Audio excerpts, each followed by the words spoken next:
let's be real. If you're still the one creating all the content, answering all the questions, and trying to keep up the energy, it's no wonder you're exhausted. But here's the thing. New members want to contribute. They just don't know how. And that's where a solid contributor system comes into play. To help us break this down, I'm joined by one of my favorite people and mastermind buddies, Candice Grobler, founder of Candid Collab. Candace is a powerhouse when it comes to building systems that let brands grow their communities without selling their souls to nonstop content creation. After realizing she wasn't meant to be anyone's employee, her words, not mine, but honestly, I love the energy, she built a business helping others create sustainable, thriving communities. And today, we're diving into why you need a contributor system, how to transform your community, and what steps you can take to make it happen today. So, if you're ready to stop doing everything yourself, yeah, I'm looking at myself here, grab your notebook or open that notes app in your phone. This one's for you. Hey there, I'm Rachel Starr, ex-wedding planner and recovering people pleaser turned your community strategist. And not too long ago, I felt a bit like Angela, planning a Dunder Mifflin party, trying to make things perfect, yet wondering if people would actually show up and enjoy themselves. That's when I discovered the real game changer, community building. It's the key ingredient to everything. Whether you're launching your next course, growing a podcast, or creating a space where people want to connect and engage. Each week, we'll roll up our sleeves and dive into the essentials of community building, from virtual events and workshop planning to fresh, innovative strategies for fostering real connections, all without the party planning committee drama. Whether you're just getting started or ready to level up, you'll find practical tips, expert interviews, and real-world insights to help you craft a community that fuels your next big move. So if you're ready to get inspired and transform the way you build connections, you're in the right place, friends. Let's dive in and master the art of community together.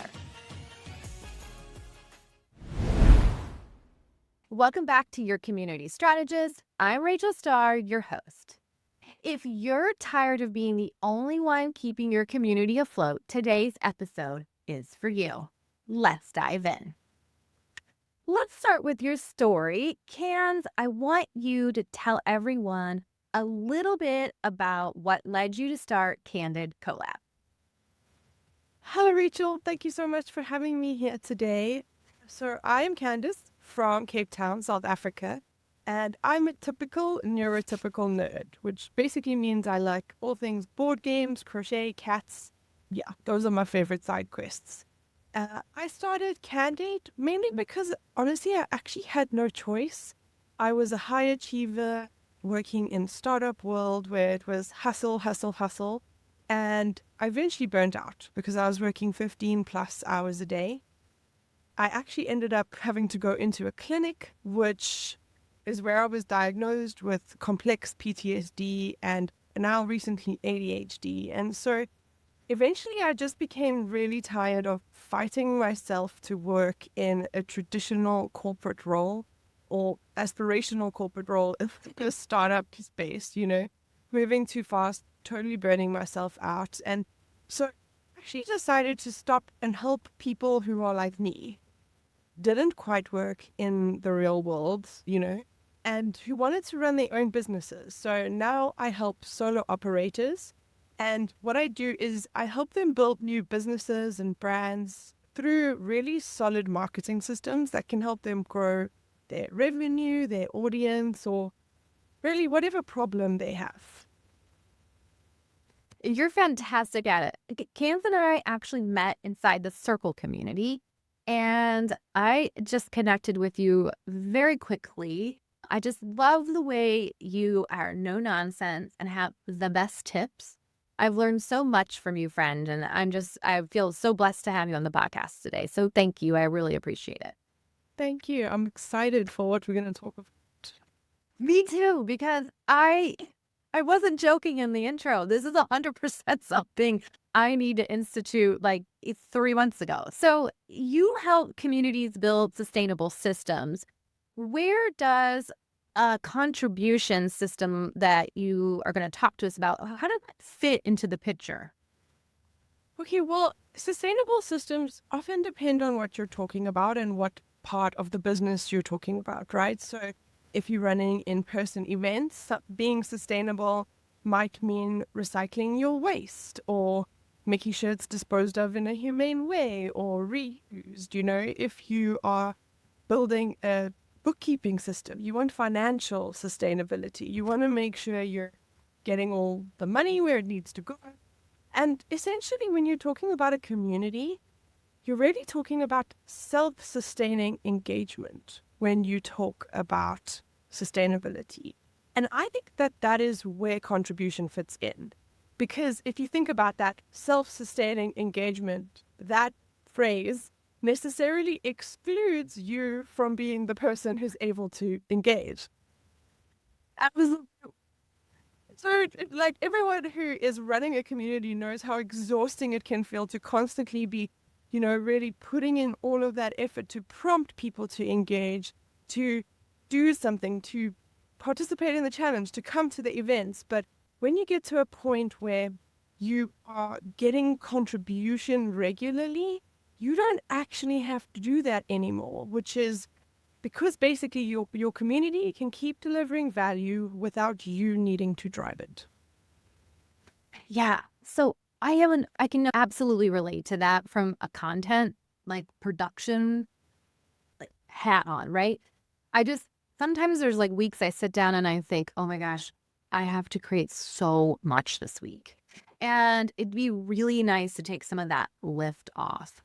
I guess I kind of want to let's just kind of like peel back a little bit and just share the secret sauce. What does it look like to build out a program like this? The bulk of our listeners are people who are using Circle or something similar to Circle. Most of them are like course creators. We have several podcast hosts, but we have a lot of people who are just straight up community builders. And I'm just wondering if you could just, tell us what we need to do. I mean, like, I'm going to get paper and pen. I need to know like steps 1 through whatever. How do I build this for inside my community?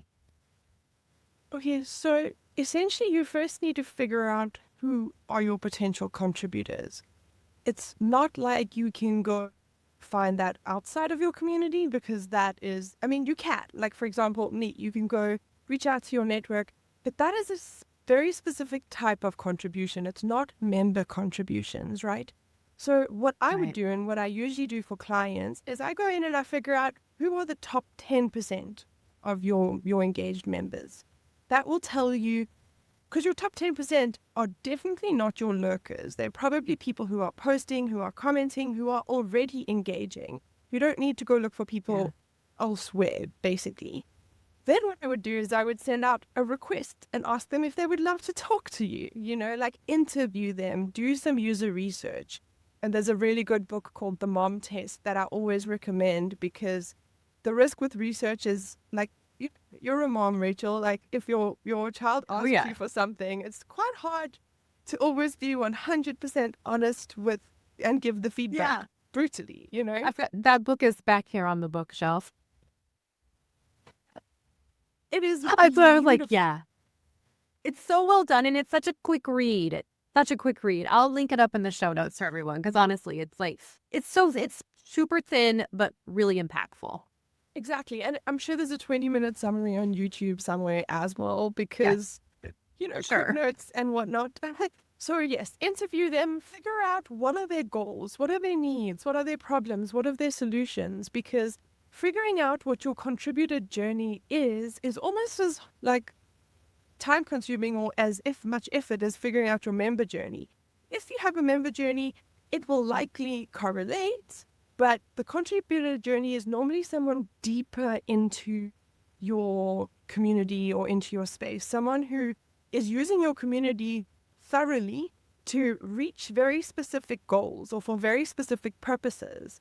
And then based on that journey that you figure out, you can choose a contributor model. And I mean, I tapped into ChatGPT before this, like, what are some contributor models? And like, you get advocacy programs, mentorship programs, content or thought leadership programs, beta testing programs, governance or moderator programs, affiliates, project groups, So there are many different types of models that you can do, but you have to make sure you match it to what they are trying to do, Yeah. I can also give an example if you Oh, please are do. curious. Please do. So, for Yeah, example, I'm beyond curious. I'm like completely a sponge here, like absorbing all of this. So yes. amazing. So Circle, since you mentioned them earlier, Circle is a really good example of a company that is doing this very well because they have their partner program and they have their contributor program.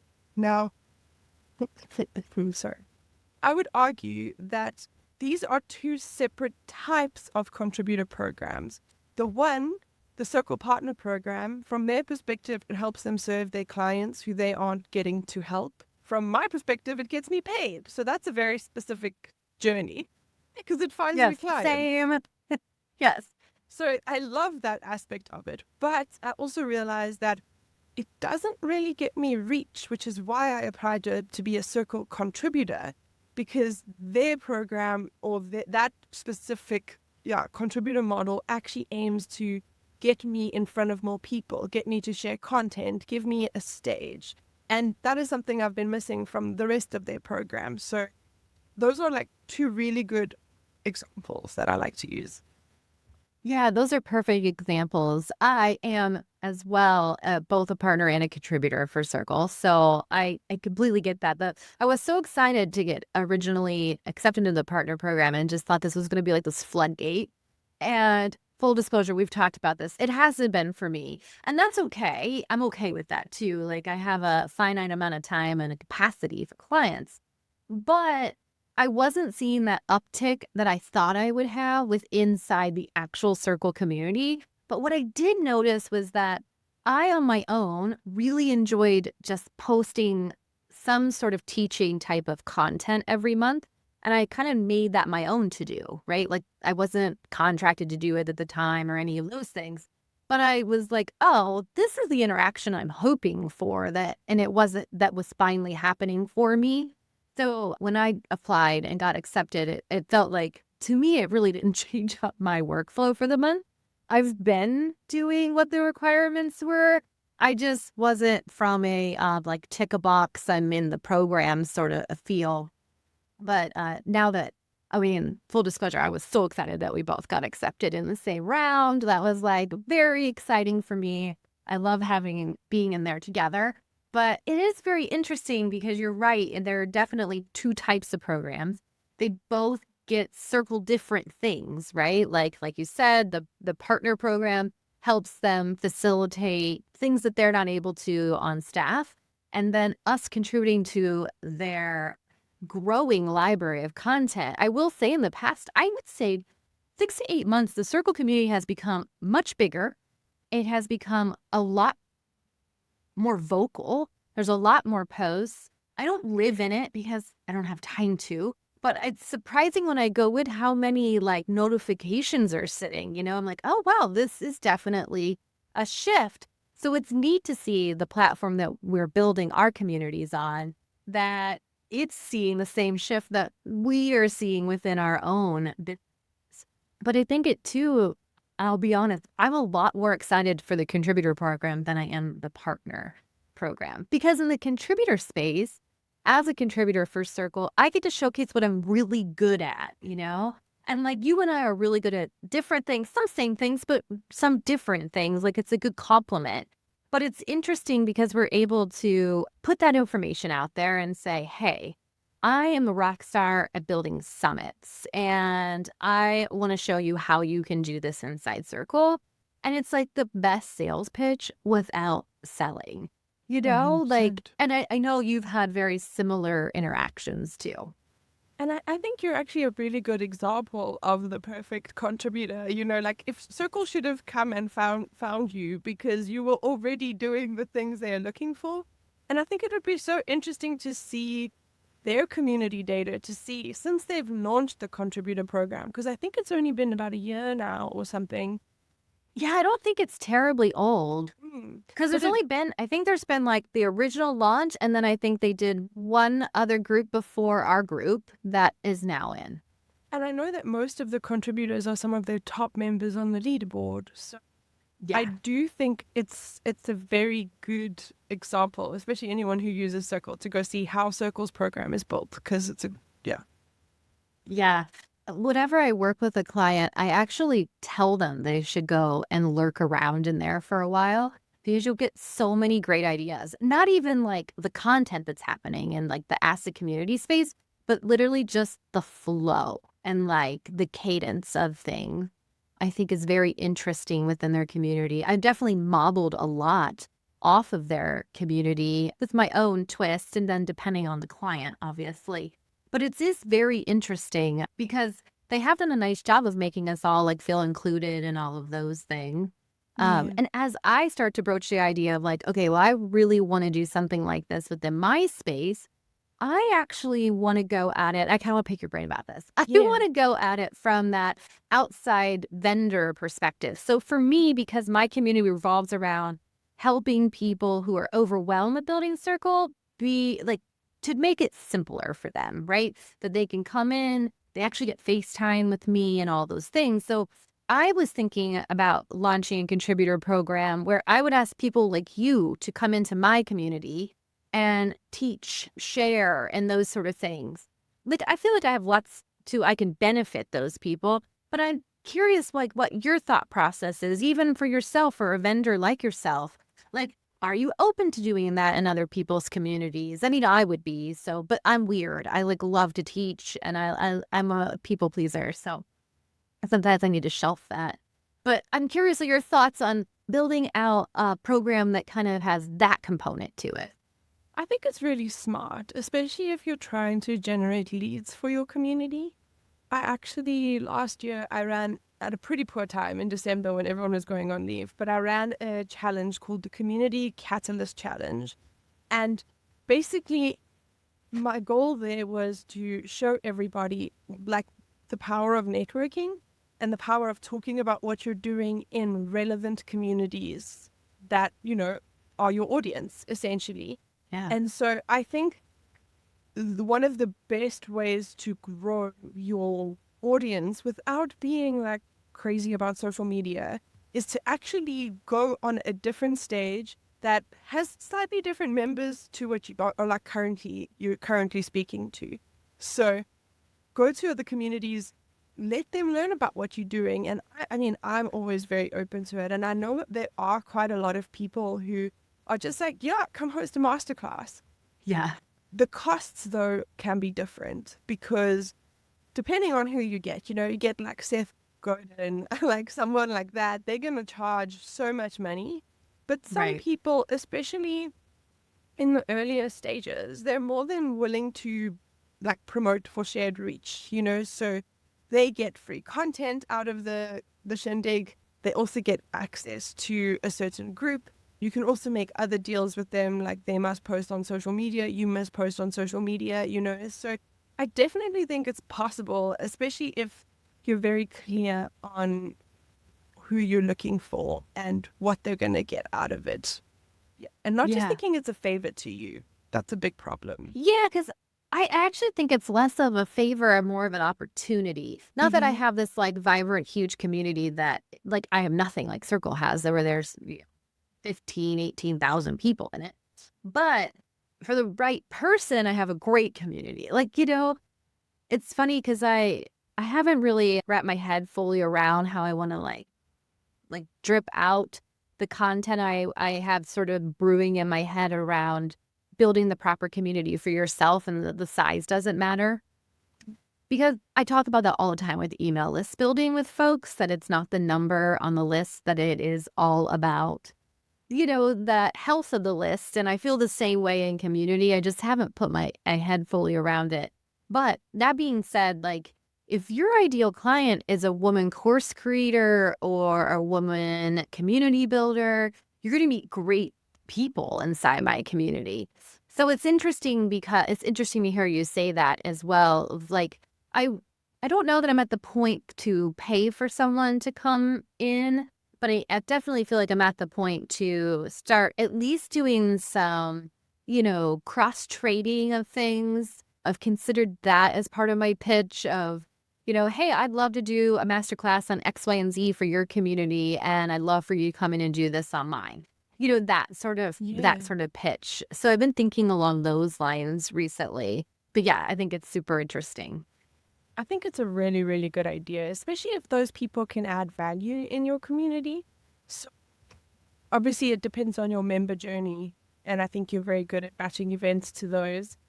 But I do think, like, as far as the contributors, it adds a little extra layer of complexity, needing to know what they can get out of it. Yeah. But like you say, if you find the right people who are even, you know what is wild? Some people are even just keen for speaking practice.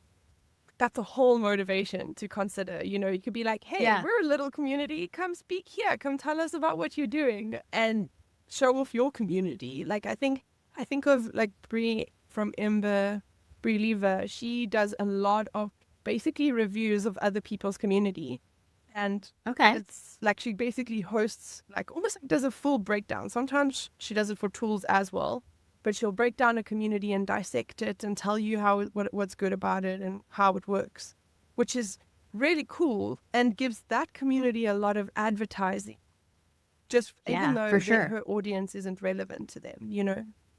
Yeah. Yeah, that's really an interesting concept to do that too. It's actually like I call them glow ups, but I love like I Yes. know a lot of people call them audit, but I think it's kind of fun to like go in and kind of not pull things apart, but to showcase what people are doing really well and then give them some tips. It's like kind of one of my favorite things, like activity to do. But yeah. Okay. So next question for you. So let's say you have this thriving contributor program rolling, and let's go back to the original scenario where they're the top 10% of your members. So they're already embedded, right? How do you encourage those members to like step up and participate and basically keep it organized so that it doesn't become another thing for you to do? Yeah. So I think especially in the early days, don't bother with people who aren't interested. It will save Yeah. you a lot of time trying to beg people. Like, it's different if you get an ideal person whose story you need to get out there, and then it's also different if they are interested, but they're not sure if it's for them, or they're scared to go on camera, or they're scared to share their story. You know, I think the one thing that I learned in my very first job, which was okay, no, it was my second job, but basically it was my job to build a contributor system for getting developers to write on a blog.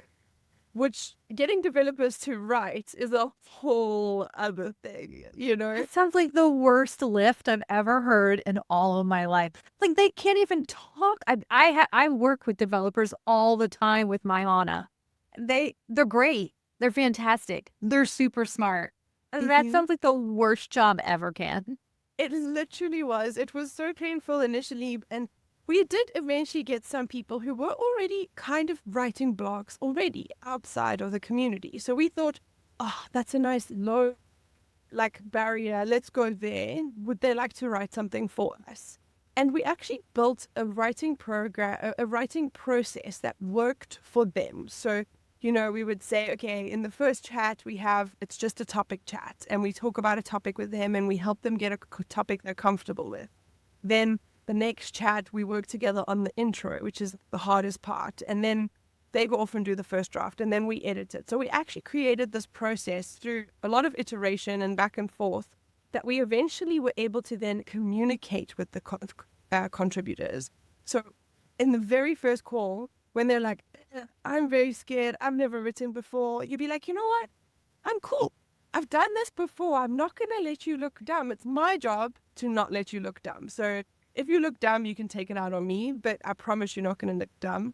And then you tell them, look, the idea of this blog or the idea of this thing is not to be perfect. It's not to show the world how to do something. You're not like writing an instruction manual here. What you're doing is you're sharing your story, you're sharing your experience, and someone else might have a different story or a different experience, but they can still learn from you. And that doesn't mean your experience is the right one, but it's a possible solution to a problem they might be having. So that was always something I said that changed their minds. If they were like, oh, I'm keen, but I'm scared, that was something that got them over the line because they realized that building a personal brand is important in this industry. And it has become more important since then. Oh, yeah, it's so funny. Like, I used to work with people building their brands, and I Mm. remember being like, it was pulling teeth to get people to work on their About Me page, right? Like, that was like the last thing they wanted to work on. They'd work on any other page on copy for website and for branding, but the About Me. And now it's like you really have to start with that and then work on the brand of the business. Like, it starts with the person behind it now. Like, it's really has flipped in the last decade for sure. 100%, 100%. But that's what they're here for. Like often, like they're here for experience or to share their experience. And it's up to you to figure out what part of that experience drives your community, you know, because that's what they're going to want to contribute about. Okay, I got another one for you. This is not that important to me, so I think I will struggle with it, but I think you can help me. What role do you think recognition plays into the contributor program? I was hoping you would get to this because I actually forgot to mention it earlier in my How Do You Run a Contributor program. It is honestly so vital, but it's not always the way that we think it's vital. You know, like immediately when you think about something, often people are like, oh, money, I want money, you know. If you're running an affiliate program, sure, maybe money is a motivation. And, you know, that is definitely an option. But that's kind of a short-term gain that a lot of people are looking for. Look, like, I mean, Yeah. if you're an affiliate, someone clicks your link, that's done. You haven't contributed much. They don't really, it doesn't say much about your brand. But like in the more medium term and the long term, people want to be rewarded with follower growth and credibility. Like that's why I enjoy being a circle contributor, because while I have to, you know, make sure I'm creating content and participating and being involved, that is almost like a good forcing function or like accountability play to force me to do something that is good for my brand. And that is why like a lot of people actually sign up for contributor programs. Like Duolingo is one of the really so smart. They ran, I must find the case study, but basically when they were trying to figure out how do we really get this to spread, they started reaching out to organizers who hosted like community, like language speaking evenings across the world. And these people never Oh, got that's paid. fun. Yeah, they never got paid, but they were already hosting these events because they needed to learn how to speak Spanish or whatever language they were trying to learn, you know? And so all Duolingo did was like, cool, how about we pay for the food at that event and we give you a banner. And since then, I think they run like 82 events a week. It might be a month, one of the two, but they run on the ground events, which Duolingo has to put zero effort into because those people are already so keen because now they're like, I was doing this anyway, and now you just pay for our food and for people to come.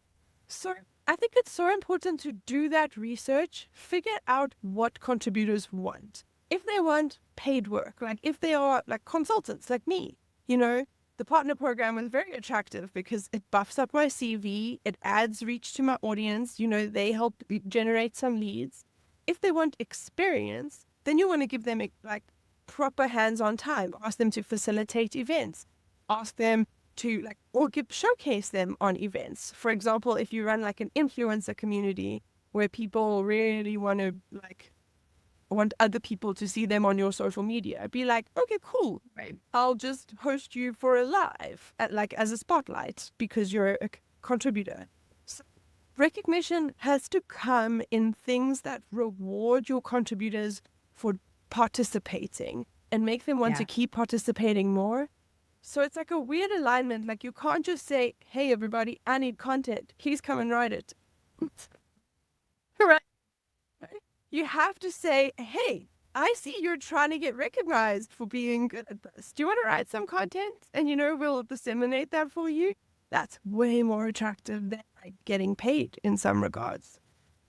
Yeah.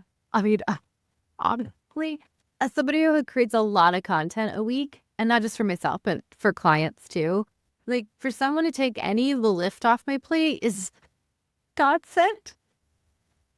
Then I'd be like, sure. And I can have that too when it's done. Okay. Exactly. It really is. Like, I think a lot of people get scared when you talk about doing these kinds of programs because they think it's a lot of work. They think it's hard to manage. But I think that they are mistaking the use of user-generated content. Like, user-generated content is very much not intended to do brand marketers' job. Like, Yeah. I wouldn't use user-generated content for anything other than testimonials and case studies and really creating social proof, building credibility in what your user journey is, basically. These people are showing that they learned all these skills in your community and they're promoting that your community is a place to learn them. So I think you can use your platform how you want and like your content how you want, but what I like about figuring out a contributor program is I actually don't like doing this kind of content, but it is necessary. So how can we get more people to share their perspectives? Yeah. And that's probably the best area or system in your business worth targeting with that kind of thing. Yeah, that makes a ton of sense. Okay, let's see. What other questions that I have on my list? Okay. I'd love to hear, I know you've given me some examples already, but can you think about the top of your head a system that's in place, either you're part of or you help put in place, that has just implemented it and it's been just a rock star move for them and they've just seen the needle move since implementing a program? There's the circle programs, which I've seen like a lot of, it's very useful monetarily for some people. But I've actually built a system like this in my own personal community. Essentially, I realized that it's really hard for me to provide marketing expertise because I'm a generalist. Like, I know a lot about marketing, but I'm not a specialist. Do not get me to write your paid ads. Do not get me to write your copy. Like, that's not my speciality, And so I assembled a team of specialists around me that are each good at doing what they do. And the kind of agreement we have is that they have to maintain a certain amount of activeness in my community or a certain engagement score. They also have to contribute one piece of content a month. Ooh, that's super fun. I didn't even think about. Okay, go back a second. I want you to talk a little bit more about that because, again, like, obviously you can figure that out with Circle Analytics. Yes. Yeah. Okay, come on. Share how you do that part. So basically how I set this up, and we've changed the pricing model, but I was initially using all of our membership income, I was dividing into half. Like, I would pay off the company bills, and then the other half would go into a contributor kitty. So this means that there's money to pay the consultants who contribute for their contributions, because that's how I wanted to encourage them to contribute initially. And so based on their engagement score, I was able to say, okay, well, if you're at a 4.5, you're barely active. Sorry. Like, I don't think that's, like, not for a contributor. For a normal person, who's just popping in, that's fine. But they had to be above a 4.5 to remain a contributor and to qualify for this contributor kitty, which I called it. And so if they got, if over 7%, over 7 out of 10, then they qualified for this contributor kitty. So for those who were just active, they were fine, they didn't get deactivated, but anyone contributing above a 7, because that's considered good by Circle standards, then they would get a share of this contributor kitties. So essentially half of our membership fees I would distribute between all of our consultants, which was really cool. We changed the model. Awesome. We've changed the model slightly because we realized that we can make a little bit more money. So that money all goes now to the community, but instead we have a mentorship package. And so people can hire a consultant through me and get a mentor, Uh-huh. basically, for that area of the marketing Cool. stack. So That's we still awesome. do use the engagement score to figure out like how they're doing. And what I did was like halfway through the month, I would be like, hey, just so you know, currently you're on this score. You might want to pick it up before the end of the month if you want Yeah. to earn. And then at the end of the month, I gave them all a summary, and I even had a top contributor and they got a little bonus. So it was really, that was quite monetarily driven initially. But Yeah. now they're driven because the more they engage in the community, the more likely they are to be picked as a mentor. And then they'll earn significantly more money in the long run, which is really nice. So Yeah, that's awesome. that's a fun one I built. And a nice way to use analytics and the tools that are already in there to help you manage the program. So again, making it so it's not as much of a lift. Exactly. Yeah, I love And that.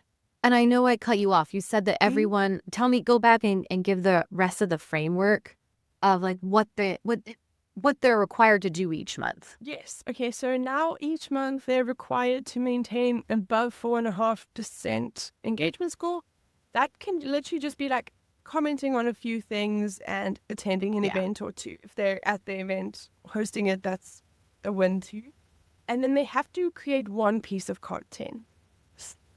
It could be anything, but related to their expertise. And I also give them like some of the top questions from the community and that I'm getting in mentorship sessions, and so that they can write articles based on it. And what I do is I publish those articles early in my community, so anyone in the free community gets access to it.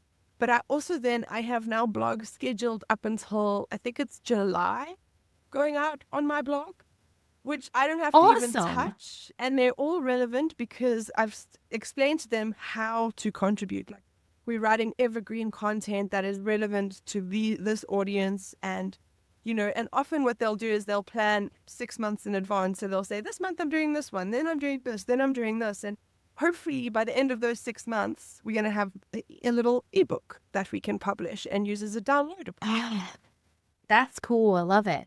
What a great repurposing of all that work too. Congratulations. That is brilliant. Thank you. It's been really nice. Like initially it's a little bit hard, and I think that's where contributor programs often fall flat, is that most people don't have the stay with it ability to say this, to actually like sit and go through the pains of figuring out like, oh my gosh, how many times has a contributor ghosted me, and then to figure out the system so that you don't get a no-show. Like I eventually figured it out, how to make my processes work. And so I think if you can start very small, but Oh, yeah, for sure. as it evolves, you want to adapt your processes, and then it becomes like, oh gosh, I've got a whole content team, and they're just posting like 8 people posting one blog a month. Is wild. It is a ton of content too. Yeah, Exactly. that's fantastic. That's awesome. Okay, so if someone's listening and they're still doing all the content themselves, yeah, it's me. What's the one action they should take today to start shifting towards a contributor-driven model? I would pick 5 people. So if you want a contributor inside your community, pick the top 5 most engaged people. Okay? Yeah. Ask them, just pop them a little DM. You don't even have to go like extreme with it, and just be like, have you ever considered writing or facilitating an event? How would you feel about that? Then some of them will be like, no. But I bet you at least one person will be like, actually, I have thought about it. How could that work? And you can start workshopping that with them. It's a little bit more complicated if you're reaching out to people outside of your community, because they're already not getting value from your community. So you have to present a lot of value to them. But that being said, I often see on Threads or Circle or Instagram, people sharing like, hey, what's up with my podcast? Or I want to talk in communities, please pick me. And then reach out to those people. And I mean, or, even like the people who are admired in your community. You could run a poll and be like, who would you like to hear from? And they could shortlist it for you, and you could reach out to those people and plan some events potentially. So like I said, it's a little bit harder, but I would, pick 5 people, reach out to them with a basic DM, thinking about doing something like this. Would you be interested? And when that person, at least I would say 2, will probably say yes. That's normally been my success rate, especially inside a community. I'll be surprised if it's not more. But then you have a whole MVP to start testing, and then you can literally interview them, ask them, what would you like to contribute? How would that contribute to your journey here in the community? How will that improve what you're doing at work? What outcomes will that help you achieve?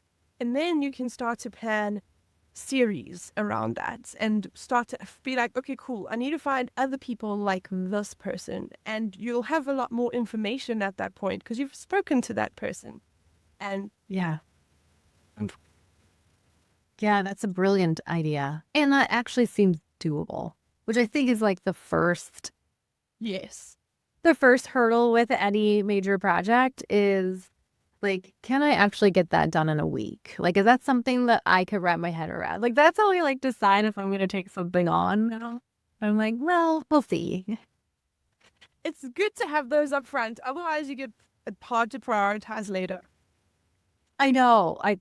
I'm in the middle of that in my own brain right now, but that's for a different time. Candace, this conversation has been awesome. I always love talking to you. Can you tell everyone where they can find my iPad almost fell because I don't have it propped up very well. Note to self for next time.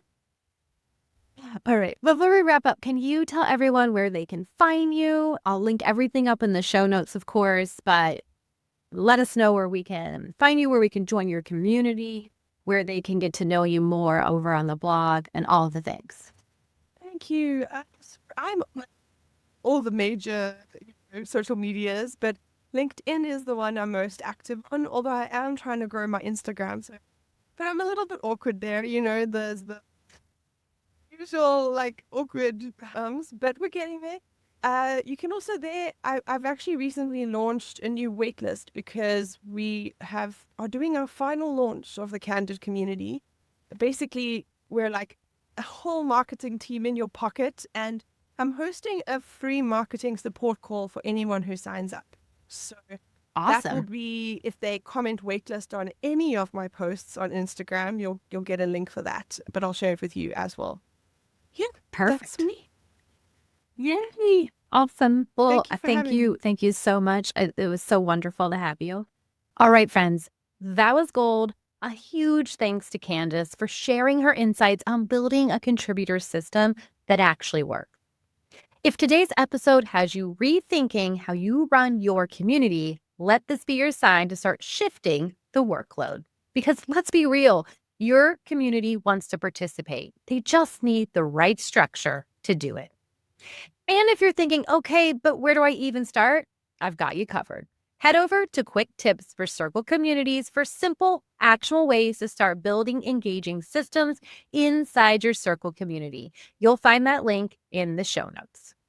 If you found this episode helpful, make sure to subscribe so you never miss an episode. And if you're feeling extra generous, leave a review. It helps more community builders find us. We've also launched Community at Heart over on YouTube, a brand new playlist with short, strategic episodes to help you strengthen your community one quick win at a time. Head over there, hit subscribe, and get inspired. That's it for today, but stay tuned because next week we've got another interview coming your way, packed with insights you won't want to miss. Until then, keep building, keep experimenting, and remember, you don't have to do this alone. See you soon, friends.